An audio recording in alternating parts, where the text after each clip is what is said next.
Imagine if the place that not only where you lived, but worked as well, was broken down on the side of this busy highway. That's exactly what happens when a professional driver breaks down in their truck. Welcome to Trucking Tuesday. I'm Jen. I hold a position in the office at a trucking company, and I like to share what the trucking industry is like. So let's talk about truck breakdown today. For our discussion on truck breakdown today, I'll be covering the major reasons that drivers call in to get help with truck breakdown. The number one reason for truck breakdowns, just like trailers, is tires. Unlike our trailer breakdown, at least at my company, on the trucks, we only use virgin tires. The difference is a virgin tire is all original tire. Nothing has been added or taken away. The recap tires are where the original tread has worn down, been stripped off, and another layer of tread has been added on top. And because these are remanufactured tires, the tread can come off fairly easily in certain conditions such as high heat or just regular road abuse. And because the trucks are responsible for carrying not only the load but the driver and bearing most of the energy and work, we want to make sure we have the best tires on the trucks, which is why we use virgin tires only. In the case of a truck tire blowout, it can be a catastrophic incident. The driver could lose complete control of the truck, even the best drivers, if a steer tire goes out in a major blowout. And unfortunately, a lot of times these blowouts happen on major highways just like this. Hopefully the driver is able to get safely to the side of the road and we're able to find road service quickly. But that's dangerous not only for the driver who has to wait on the side of the road, but for the technician who comes out to change the tire as well. Unlike trailers, usually if a tire is completely blown on the truck, the drivers have no choice, unfortunately, other than to wait for service to come to them. Hopefully, the service comes quickly and they're in a place where they can pull far enough off the road to be safe and people around them respect the triangles and the fact that there's someone on the side of the road. The next major reason that drivers call in is failure of the DEF system. The DEF system is a liquid called DEF that's available at the gas stations and the pumps. You pump it just like regular gasoline into a separate tank, and this actually helps clean out the particulates that are in diesel, and this makes it better for the environment, and it also helps the truck run better. However, even with proper maintenance, the system can become clogged and the truck will go into what is called derate, which basically means that the truck will continue to slow down all the way down to basically 5 miles an hour, and the system will have to do a force regen. During a force regen, there is an actual burning off of those particulates, and we try to keep our truck maintenance, and just like you get an oil change, you get the filters and the DEF system clean just like any other major system that has fluids on your truck. But sometimes if you get bad diesel, if the truck's been running in really hard conditions such as mountains, the system can back up and you'll have a derate happen at any time. Hopefully the driver is able to get over quickly. Usually you have at least a few minutes before the system goes into shutdown and starts slowing the speed down pretty significantly.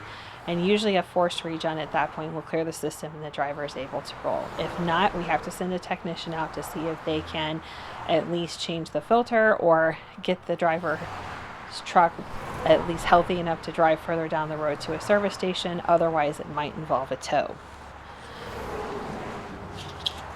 Next major reason for breakdown are batteries and lockouts.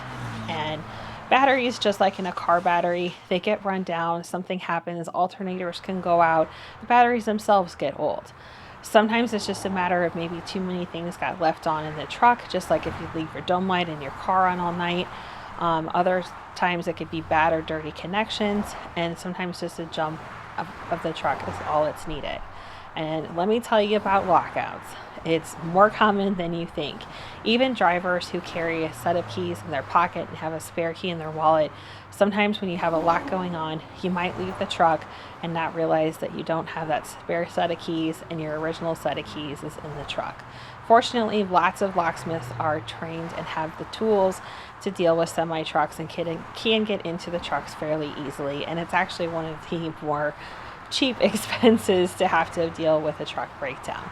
Hopefully there's no pets inside without the truck running, but Usually locksmiths come out pretty quickly, even at 3 a.m., and they'll get you back in your truck and back on the road within no time flat.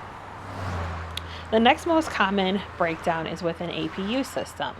An APU system is an auxiliary power unit, and it's basically like a generator that's built onto the truck. Not all trucks have them, but most modern trucks do.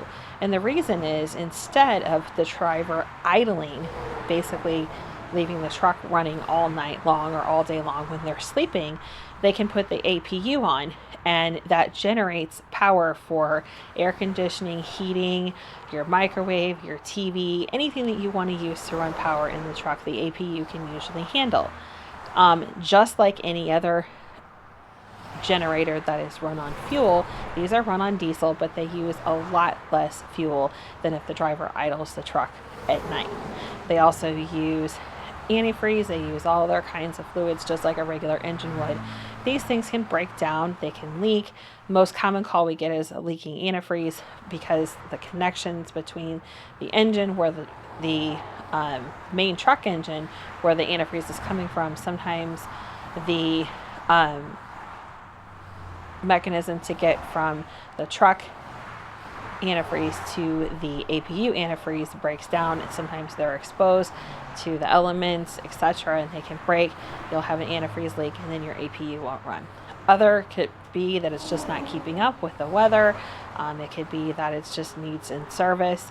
A lot of times we'll have the drivers not worry about it. If it's the middle of the night, we'll have them idle the truck for the night, and then we'll go to get them serviced the next day. However, in the case of an antifreeze leak, not only is this dangerous because it's probably leaking somewhere else in the truck, and we don't want to bleed the whole truck of antifreeze, and it's an environmental concern. Those APU issues we will deal with at night.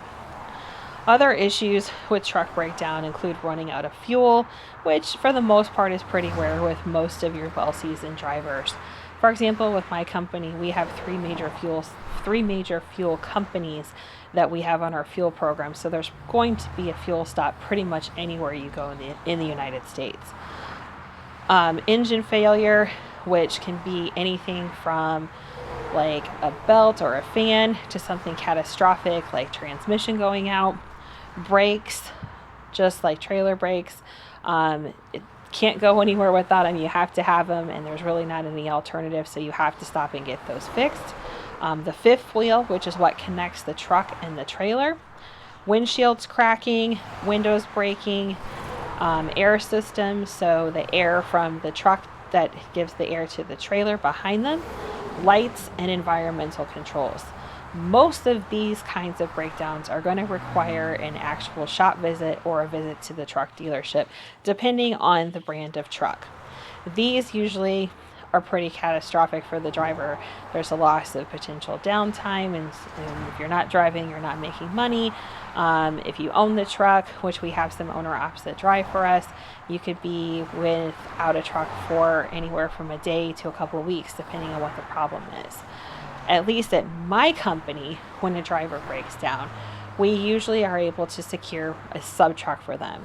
So, and I've been told that moving your personal items from one truck to the other is like moving a small apartment, except you got to go up and down the steps from the ground to the truck into the cab multiple times. There are boards that the guys have, at least at our terminal, and sometimes you can find them at the dealerships that will make a plank so you can walk back and forth. But either way, I've been told it's the equivalent of moving a small apartment. So it's not fun to move in a sub truck, but if you have the difference between sitting or making money, most guys will move the absolute essentials that they have to have and get in the sub truck and go. Sure, it's not your own truck, and you're not, it probably doesn't have all the conveniences, and you don't know it as well as your own truck, but for a few days or a week or two, it's better than sitting out on the sidelines not making any money.